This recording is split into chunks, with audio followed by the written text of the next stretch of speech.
برادران اسلام، اس سال حج کے لیے جانے والے حاجیوں، خاص طور پر وہ حجاج کرام میرے مخاطب ہیں جو اس وقت منا کی مبارک سرزمین پر ہیں۔ آج یوم الترویہ میں مکہ مکرمہ سے وہ منا پہنچے ہیں اور کل عرفات کا دن ہے۔ کل عرفات کے دن جو حادثہ پیش آنے والا ہے اس کا تذکرہ کرنے سے پہلے میں آپ کے سامنے قرآن پاک کی سورۃ المائدہ کی اس آیت کریمہ کو پیش کرتا ہوں، جس میں اللہ تعالی نے ارشاد فرمایا، یا ایھا الذین آمنوا لا تتخذوا اليہود والنصارى اولیاء، اے ایمان والو یہودیوں اور عیسائیوں کو اپنا دوست مت بناؤ، بعضهم اولیاء بعض، وہ آپس میں ایک دوسرے کے دوست ہیں، ایک دوسرے کا کام بنانے والے، ایک دوسرے سے تعلق رکھنے والے۔ وَمَن يَتَوَلَّهُم مِّنكُمْ فَإِنَّهُ مِنْهُمْ،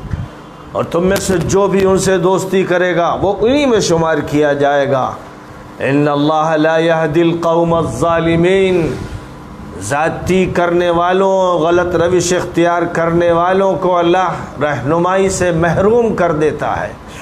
وہ لوگ پھر گمراہی میں پڑے رہتے ہیں اور اسی گمراہی میں جیتے اور مرتے ہیں۔ مزید سورہ مائدہ کی اس آیت کریمہ کو بھی سماعت فرمائیں، جس میں اللہ تعالیٰ نے یہودیوں کے بارے میں فرمایا، قُلْ هَلْ أُنَبِّئُكُمْ بِشَرٍّ مِّن ذَلِكَ مَثُوبَةً عِندَ اللَّهِ، کیا ہم بتائیں تم کو ان لوگوں کے بارے میں جن کا انجام بہت بدترین ہوگا؟ وہ لوگ ہیں من لعنہ اللہ وغضب علیہ وجعل منہم القردة والخنازیر وعبد الطاغوت، وہ لوگ ہیں جن پر اللہ نے لعنت برسائی، جن پر اللہ کا غصہ بھڑکا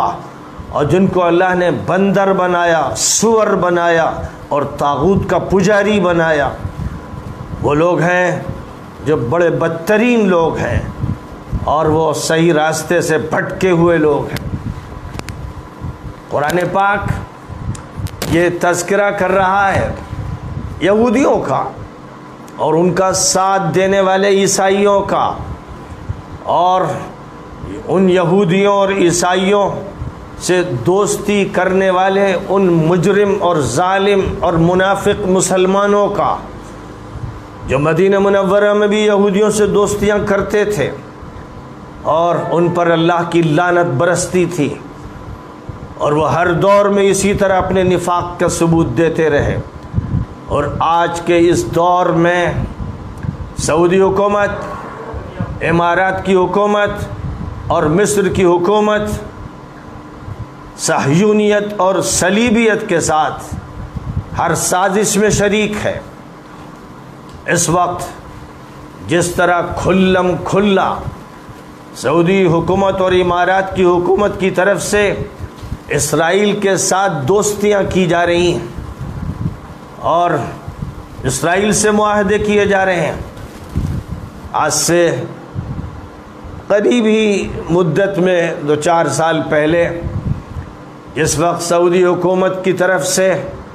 امریکہ کے دیوس اور بدماش صدر ٹرمپ کو دعوت دی گئی تھی اور عالم اسلام کے صدور کو اور ذمہ داروں کو بلایا گیا تھا، اور ریاض میں وہ پروگرام کیا گیا تھا جس میں شاہ سلمان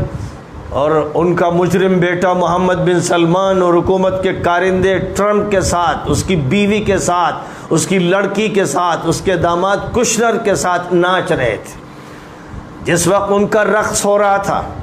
اور اس رقص کا مشاہدہ پوری دنیا کے مسلمان کر رہے تھے، اس وقت ایک طرف وہ رقص کیا گیا تھا اور محمد بن سلمان جو ٹرمپ کی بیٹی کا گہرا دوست ہے اور اس کے داماد کشنر کا دوست بھی ہے اور خادم بھی ہے، اور جہاں تک ٹرمپ کا تعلق ہے اس کا وہ چیلا ہے، اور اس نے اس موقع پر 4 ارب ڈالر ٹرمپ کی خدمت میں پیش کیے تھے۔ یہ اعلان کیا گیا تھا کہ سربراہ عالم کی خدمت میں یہ نذرانہ پیش کیا جا رہا ہے، اور اس وقت صفقۃ القرن، سینچری ڈیل، صدی کا سودا طے پا رہا تھا، جس میں یہ بات طے کی گئی تھی کہ شہر القدس اسرائیل کا کیپٹل ہوگا۔ ٹرمپ نے اس کا اعلان کیا تھا، اور پھر ریاض میں جو اجلاس کیا گیا تھا، جو چھوٹی کانفرنس ہوئی تھی، وہ ایک مثلث کو قائم کرنے کے لیے ہوئی تھی۔ ایک سعودی، صہیونی، صلیبی مثلث قائم کیا گیا تھا۔ ٹرمپ سب سے پہلے ریاض آیا تھا، اور وہاں اس نے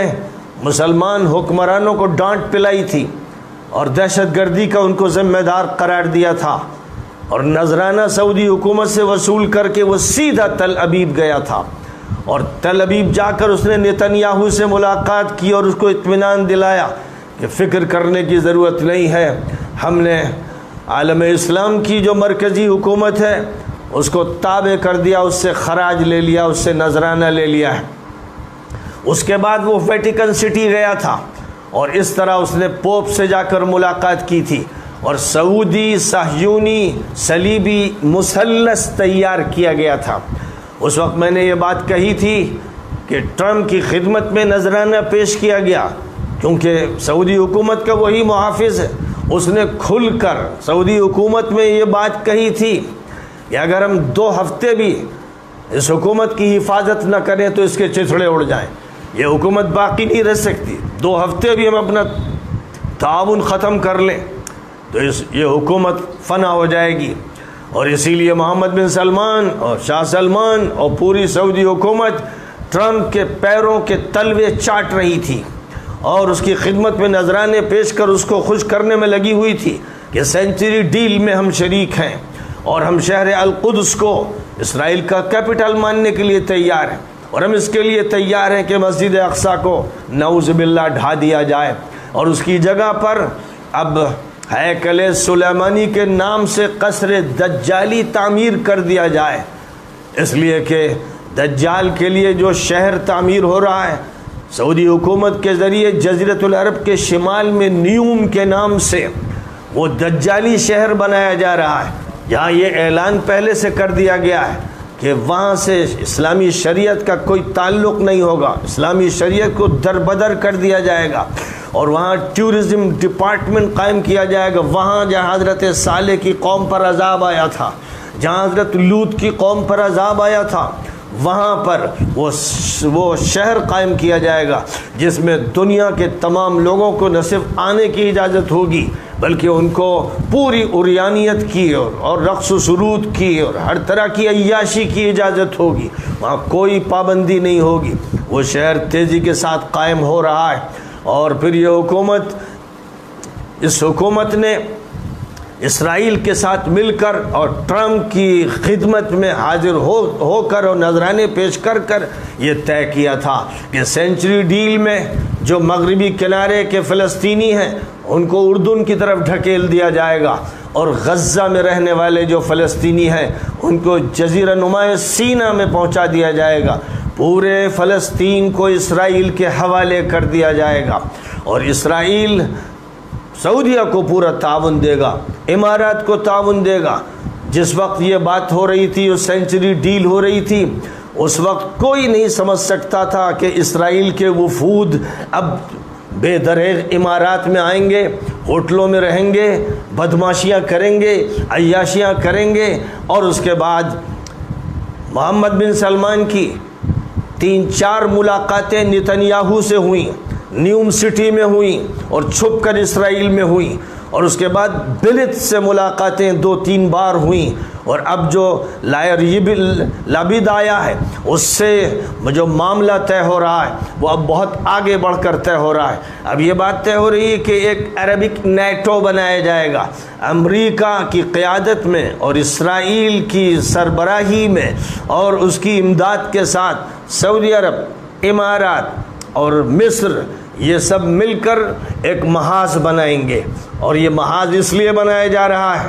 کہ کہ ایران سے یہ لڑیں گے یا ایران سے اپنا دفاع کریں گے. جس طرح انہوں نے صدام کی مدد کی تھی اور اس کو بھڑوایا تھا، اور اس کے بعد پھر انہی مجرموں اور ظالموں نے صدام کا خاتمہ کیا، عراق کے 12 لاکھ مسلمانوں کا، سنیوں کا خاتمہ کیا. پھر یہی وہ بدماش ہیں جنہوں نے سوریہ میں سنیوں کو قتل عام کیا. ان کو کبھی داعش کے نام سے اور کبھی کسی نام سے یاد کر کر انہیں نشانہ بنایا، اور بشار جیسا مجرم اور ظالم ان کی نگرانی میں باقی رکھا گیا. اس کے محل پر ایک کنکری بھی نہیں ماری گئی، گولی تو بہت دور کی بات ہے. اور آج بشار کے ساتھ تعلقات قائم کیے جا رہے ہیں. یہ وہ مجرم اور خبیث اور ملعون قسم کے لوگ ہیں جن کے بارے میں قرآن میں یہ کہہ دیا گیا ہے، صاف کہہ دیا گیا ہے کہ جو بھی یہودیوں سے اور عیسائیوں سے دوستیاں رچانے والے. یہ بات اس وقت قرآن میں کہی گئی جب یہودیوں نے کسی مسلمان کو نہیں مارا تھا، جب وہ خود مدینہ منورہ میں گھرے ہوئے تھے. بنو قینقاع کا قبیلہ اور بنو نذیر کا قبیلہ اور بنو قریظہ کا قبیلہ یہ خود حصار میں تھے، اور نبی پاک علیہ السلام نے بنو قینقاع کو مدینہ سے نکالا، بنو نذیر کو نکالا، بنو قریظہ کو نکالا، پھر خیبر میں لڑائی لڑی اور ان کو شکست دی. یہ وہ دور تھا جب اسرائیل کے لوگوں پر ذلت سوار تھی، اور قرآن یہ کہہ رہا تھا ضربت علیہم الذلۃ والمسکنہ، ان پر ذلت اور مسکنت کی مار دی گئی. یہ اس وقت کی بات. اب 1948 سے لاکھوں فلسطینیوں کو انہوں نے فلسطین سے نکالا ہے، اور عرب لیگ اور عرب کی ان منافق اور بدماش حکومتوں کے تعاون سے نکالا ہے. فلسطینیوں کو فلسطین سے نکالا، ان کے مکانات توڑ دیے، ان کی زمینوں پر قبضہ کیا، ان کے باغات اور کھیتوں پر قبضہ کیا، اور مسجد اقصیٰ پر مسلسل حملے کیے. اور حملوں کا یہ سلسلہ روز جاری ہے. روز مسجد اقصیٰ میں اسرائیل کی پولیس گھستی ہے اور نمازیوں کو مارتی ہے، ان کو گولیوں کا نشانہ بناتی ہے، انہیں زخمی کرتی ہے، اور ہزار فلسطینی اسرائیلی جیلوں میں ہیں، اور بے شمار ایسے افراد ہیں جو اپائج ہو چکے ہیں. ان فلسطینیوں پر ان مظالم کے بعد اور مسجد اقصیٰ کو ڈھانے کی پلاننگ کے بعد اور پورے فلسطین کو فلسطینیوں سے خالی کرنے کے فیصلے کے بعد، اور جو سینچری ڈیل اور صفقۃ القرن اور صدی کا سودا ہوا ہے اس سے اتفاق کے بعد، اب اس وقت محمد بن سلمان جو معاملات اسرائیل کے ساتھ کر رہے ہیں وہ معاملات اپنی انتہا کو پہنچ چکے ہیں. بار بار بتایا جا رہا ہے، یاد دلایا جا رہا ہے، دکھایا جا رہا ہے، فوٹو پیش کیے جا رہے ہیں. ساری تفصیلات مسلسل 2013 سے میں تسلسل سے پیش کر رہا ہوں اور مطالبہ کر رہا ہوں امت سے کہ ہوش میں آ جائے، سمجھے کہ دشمن کون ہے اور دوست کون ہے، اور کون ہے جو حرمین شریفین کو داؤ پہ لگا رہے ہیں. میں نے آپ سے بار بار کہا، اور اللہ غریق رحمت کرے مولانا ولی رحمانی کو، جنہوں نے کئی مرتبہ یہ بیان دیا، انتقال سے پہلے قریبی مدت میں انہوں نے بیانات دیے کہ حج کی سیکورٹی اسرائیلی کمپنی کے حوالے ہے اور مصدقہ ذرائع سے. یہ بات مولانا ولی رحمانی نے کہی. میں نے پرسنل لا بورڈ کے لوگوں سے کہا کہ اب تو شرم کرو. میں نے ان لوگوں سے جو اس کے ذمہ دار ہیں اور صدر ہیں جو ندوے کے ناظم ہیں، اور دیوبند کے جو ذمہ دار ہیں، ان سے کہا کہ کیا دینی حمیت ختم ہو گئی، غیرت ختم ہو گئی؟ اب اس کے بعد بھی آپ کو کچھ نہیں بولنا ہے. آپ تنقید وہاں نہیں کریں گے، یہاں پر آپ لوگوں کو کاٹیں گے، پھاڑیں گے، توڑیں گے، تبلیغی جماعت کا خاتمہ کرنے پر تلیں گے اور تبلیغی حضرات کو زخمی کروا دیں گے. یہ سب آپ کریں گے. آپ کے فتوے سوائے غنڈہ گردی اور بدماشی کے اور کوئی کام نہیں کریں گے. امت کو توڑنے کا ٹھیکہ کس نے آپ کو دیا ہے؟ آپ ان مجرموں کے خلاف کیوں نہیں بولتے جو صہیونی بن گئے ہیں، جو صلیبی بن گئے ہیں؟ اور قرآن کے الفاظ میں وہ مردود اور ملعون ہے. من لعنہ اللہ وغضب علیہ وجعل منہم القردۃ والخنازیر وعبد الطاغوت. اس سے زیادہ اور کیا کہہ سکتا تھا قرآن؟ قرآن کہتا ہے وہ بندر قرآن کہتا ہے سور، قرآن کہتا ہے طاغوت کے بندے، قرآن کہتا ہے ملعون، قرآن کہتا ہے جن پر اللہ کا غضب بھڑکا۔ قرآن یہ الفاظ ان کے لیے بولتا ہے اور ساتھ ہی ساتھ کہتا ہے وَمَن يَتَوَلَّهُم مِّنكُمْ فَإِنَّهُ مِنْهُمْ، تم میں سے بھی جو ان سے دوستی رچائے گا۔ اتنے مظالم کے بعد، اور یہ دوستی اس لیے ہوگی کہ فلسطینیوں کو مزید محروم کیا جائے، اور جو فلسطینی مقابلے پر آئے اس کو دہشت گرد کہا جائے گا، اور جو ان کا چیلا ہو اور جو ان کے تابع ہو اس سے تعلقات قائم کیے جائیں گے۔ یہ سب ہوتے ہوئے بھی اگر خاموشی اختیار کی جائے گی اور امت کو دھوکے میں رکھا جائے گا، میں نے پہلے بھی کہا تھا اور آج پھر اس موقع پر کہتا ہوں، ابھی تو بات اصل موضوع کی باقی ہے کہ مولانا ارشد مدنی اور مولانا رابع حسنی اگر سعودی حکومت سے اپنی برات کا اعلان نہیں کرتے اور اگر رابطہ عالم اسلامی سے اپنی علیحدگی کا مظاہرہ نہیں کرتے تو پھر یاد رکھیے کہ آج نہیں تو کل جو ان کے ارد گرد افراد ہیں وہ ان کے باغی بنیں گے، اور جب طلبہ بھڑکیں گے اور ان کے خلاف عوام کے اندر ایک غصہ پیدا ہوگا تو یہ مت کہیے گا کہ پہلے سے کیوں نہ بتایا۔ میں مسلسل خطرے سے آگاہ کر رہا ہوں، میں بتا رہا ہوں کہ اس وقت آل سعود اور آل نہیان یہ دونوں اسرائیل کے ساتھ مل کر اس امت کے خاتمے پر تلے ہوئے ہیں، اور اس امت کے خاتمے کے ساتھ حرمین شریفین کو انہوں نے یہودیوں کے حوالے کر دیا ہے۔ یہ پوری تاریخ میں کبھی نہیں ہوا تھا۔ آج حرمین شریفین ہمارے نہیں ہیں، اور جس وقت بات کی گئی تھی ہندوستان کے ایک وفد نے شاہ عبدالعزیز سے ملاقات کر کے یہ مطالبہ کیا تھا کہ حرمین شریفین سعودی حکومت کے ماتحت نہیں ہوں گے بلکہ عالمی اسلامی تنظیم کو ذمہ داری ان کی سونپی جائے گی، جس میں نمائندگی تمام مسلم ممالک کی ہو اور بڑے بڑے علماء اس کے ذمہ دار ہوں، ان کے حوالے کیا جائے گا۔ حضرت مولانا سید سلیمان ندوی رحمۃ اللہ علیہ بھی اس وفد میں تھے، اور مولانا کفایت اللہ رحمۃ اللہ علیہ بھی اس وفد میں تھے، اور شاہ عبدالعزیز نے باتیں بنا کر اس موضوع کو ٹال دیا تھا۔ آج میں پھر یہ کہہ رہا ہوں کہ حرمین شریفین کی آزادی مسجد اقصی کی آزادی سے پہلے ہے،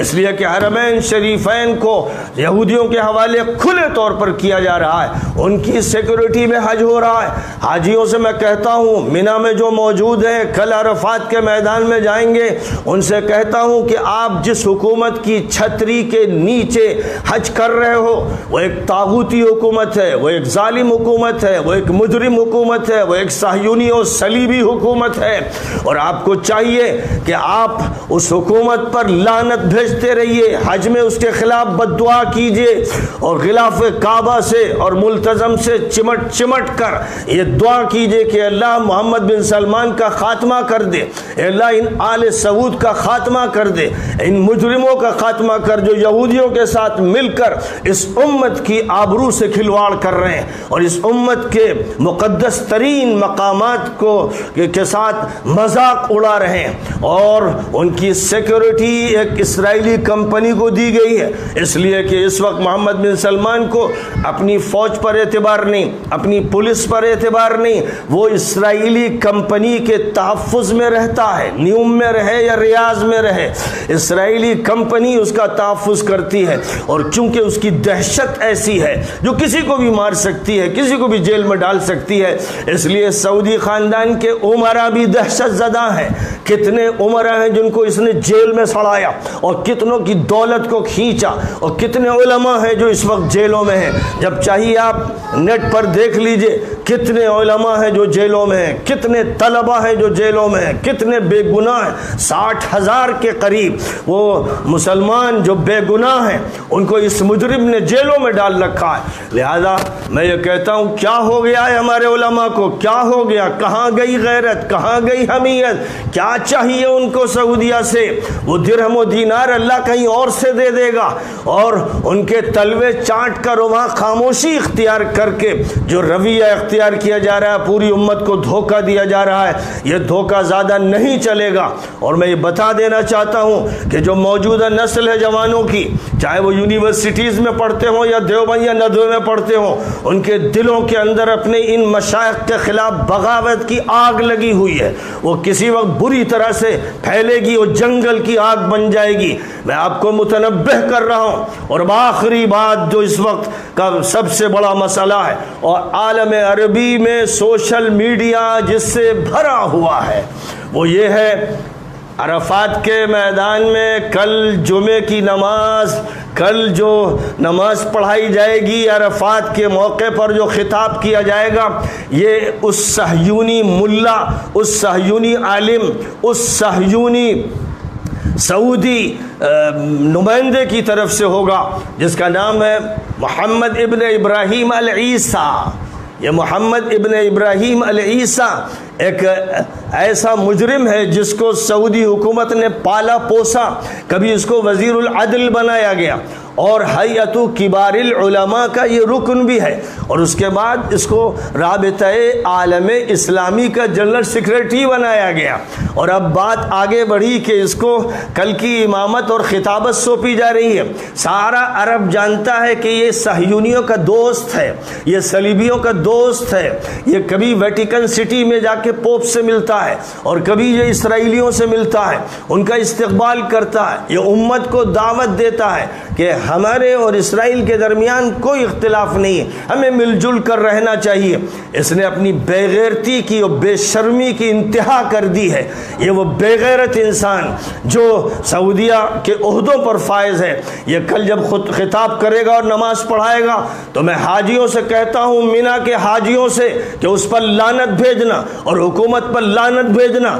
اور عرفات کے میدان میں دعا کرنا کہ اللہ جو یہودیوں سے، صہیونیوں سے، صلیبیوں سے دوستی کر رہے ہیں اور جو سینچری ڈیل کر رہے ہیں، اللہ ان پر لعنت بھیج، اللہ ان کا خاتمہ کر دے، یہ بد دعا کرنا۔ اور میں تم سے کہوں گا کہ اس کے پیچھے نماز اگر پڑھو گے تو تمہارا حج برباد ہو جائے گا، اس کے پیچھے نماز مت پڑھنا۔ عبد الرحمن السدیس جو سب سے بڑا امام حرم ہے، اس کے پیچھے نماز مت پڑھنا۔ یہ جب امریکہ گیا تھا واشنگٹن تو اس نے کہا تھا، وہاں اس کا بیان نوٹ ہے، جب چاہو چیک کر لو، اس نے کہا تھا کہ ٹرمپ جیسا دیوس اور محمد بن سلمان جیسا مجرم، یہ دونوں اس وقت دنیا کے سب سے بڑے قائد اور رہبر ہیں جو امن و امان کے ساحل کی طرف کشتی کو لے جا رہے ہیں۔ یہ بیان تھا سدیس کا، اور یہی وہ سدیس ہے جس نے ممبر حرم سے بیان دیا تھا اسلامی تنظیموں اور جماعتوں کے خلاف کہ وہ دہشت گرد ہیں، اور یہی وہ ہے جس نے ابھی قریب میں ممبر حرم سے بیان دیا کہ یہودیوں کے ساتھ تعلقات ہونے چاہیے، دوستیاں ہونی چاہیے۔ یاد رکھیے کہ چونکہ حکومت اس وقت یہ طے کر چکی ہے کہ فلسطینیوں کا خاتمہ کر دینا ہے، یہ طے کر چکی ہے کہ جزیرۃ العرب کو دجال کے حوالے کر دینا ہے، یہ طے کر چکی ہے کہ سعودی صہیونی اور صلیبی مثلث بڑھانا ہے، چلانا ہے۔ اس لیے ان علماء کو، بکے ہوئے مجرم علماء کو اس نے آگے بڑھایا ہے جو یہی بیان دیں گے، اور وہ یہی کام کر رہے ہیں۔ رابطہ عالم اسلامی اس وقت ایک اڈا بن گیا ہے جو صہیونیت اور صلیبیت سے دوستی کے لیے انتظامات کر رہا ہے۔ پھر میں کہتا ہوں مولانا رابع سے اور مولانا ارشد مدنی سے کہ آپ کے لیے موقع ہے کہ اپنا اعلان کر دیں سعودی حکومت سے برات کا، اور اعلان کر دیں رابطہ عالم اسلامی سے علیحدگی کا۔ آپ نہیں کریں گے تو آپ دیوبند کو بدنام کر دیں گے، آپ ندوے کو بدنام کر دیں گے، آپ اس تحریک کو نقصان پہنچائیں گے جو اٹھی تھی پوری دنیا کی اصلاح کے لیے اور بر صغیر کی اصلاح کے لیے۔ اس لیے اس وقت میں یہ کہتا ہوں تمام حاجیوں سے جو مینا میں ہیں، پاکستان کے ہو، بنگلہ دیش کے ہو، ہندوستان کے ہو، دنیا کے کسی خطے کے ہوں، ان سب سے یہ کہتا ہوں کہ اس امام کے پیچھے نماز مت پڑھنا، اپنے اپنے خیموں میں جماعت کر لینا، اپنے اپنے خیموں میں جماعت کر لینا،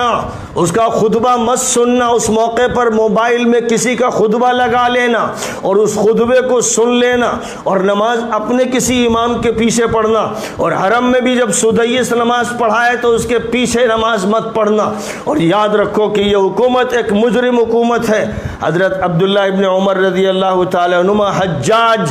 حجاج کے دور میں جب وہ مسلط کیا گیا تھا مکہ مکرمہ پر، امیر بنایا گیا تھا وہاں کا بنی امیہ کے غنڈوں، بدماشوں، ملونوں کی طرف سے، وہ حجاج جس نے کعبے پر گولے چلائے تھے اور ابو بکر صدیق کے نواسے اور حضرت زبیر ابن العوام کے صاحبزادے حضرت عبداللہ ابن زبیر کو کعبے کے اندر سے پکڑنے کے لیے، وہ حجاج جس نے 1,20,000 تابعین و صحابہ کو شہید کیا، اس نے کعبے پر گولے برسائے، کعبے کی عمارت توڑی، اور حضرت ابو بکر کے نواسے جو خود بھی صحابی تھے اور زبیر بن العوام جن کو حضور نے حواری کہا تھا، ان کے بیٹے کو پکڑا، شہید کیا، سولی پہ لٹکایا، اور حضرت ابو بکر کی صاحبزادی حضرت اسما جو ان کی ماں تھی وہ 90 سال کی تھی اور لاش لٹکی ہوئی تھی، نکلی نابینا ہو گئی تھی، پیر چھو کر کہنے لگی اما آنا لہذا الراکب ان ینزل، یہ سوار ابھی تک سوار ہے، اترا نہیں، یعنی اس کو سولی پر چڑھا کے رکھا گیا ہے، ابھی تک اتارا نہیں گیا۔ تو حجاج کہنے لگا کہ بڑھیا سٹھیا گئی ہے، یہ اس کی بات کر رہی ہے۔ تو حضرت اسما نے اس وقت کہا تھا کہ ہاں ہم جانتے ہیں کہ نبی نے کہا تھا کہ ایک بدماش تباہ کن انسان پیدا ہوگا قبیلہ ثقیف سے، اور تو ہی وہ مجرم ہے۔ بہرحال تاریخ جو ماضی کی ہے بنی امیہ کے مجرموں و ملعونوں کی، جب ان کا ساتھ دینے کے لیے جنہوں نے صحابہ کرام کو قتل کیا ہزاروں کی تعداد میں، جنہوں نے صحابہ کرام کو قتل کیا، جنہوں نے حضرت علی پر اور اہل بیت پر گالیاں کی، لعن طعن کیا مسجدوں میں، جب ان کے حق میں کھڑے ہو گئے ہمارے ندوے کے مولانا، ان کے حق میں اور اہل بیت سے براءت کا اظہار کیا، اعلان کیا، آج صہیونیت اور صلیبیت سے اور سعودی اور صہیونی اور صلیبی مسلط سے بھی براءت کا اعلان کر دیجئے، قبل اس کے کہ برا وقت آ جائے، قبل اس کے کہ پھر کوئی بات سننے والا نہ ہو، قبل اس کے کہ پھر اللہ کی طرف سے عذاب مسلط کر دیا جائے۔ بہرحال میں یہ بات حاجیوں سے خاص طور پر کہنا چاہتا ہوں، کاش کہ یہ میری بات منی میں موجود تمام حاجیوں تک پہنچ جائے۔ جو لوگ سن رہے ہیں ان سے کہوں گا کہ جن کے حجاج گئے ہوں وہ ان کو ضرور یہ پیغام پہنچا دیں اور یہ بات ان تک پہنچا دیں تاکہ ان کا حج برباد نہ ہو، تاکہ ان کا حج یہودیت کے ذریعے اغوا نہ کر لیا جائے، تاکہ ایسا نہ ہو کہ ان کی عبادتوں پر اللہ کا غضب نازل ہو جائے، تاکہ ایسا نہ ہو کہ ان کا حج ان کے منہ پہ مار دیا جائے۔ اگر وہ ساتھ کھڑے ہوں گے آل سعود کے، اگر اس مجرم حکومت کے ساتھ کھڑے ہوں گے، اس کی تعریف کریں گے قالینیں دیکھ کر اور فرش مرمری دیکھ کر، تو وہ ملعون منافق ہوں گے، اس دور کے منافق ہوں گے جن کا حج قبول نہیں ہوگا، جن کی نماز قبول نہیں ہوگی۔ اس لیے اس حقیقت کو یاد رکھیے، کھلی بات ہے، بالکل واضح بات ہے، جس میں کوئی لگی لپٹی نہیں ہے۔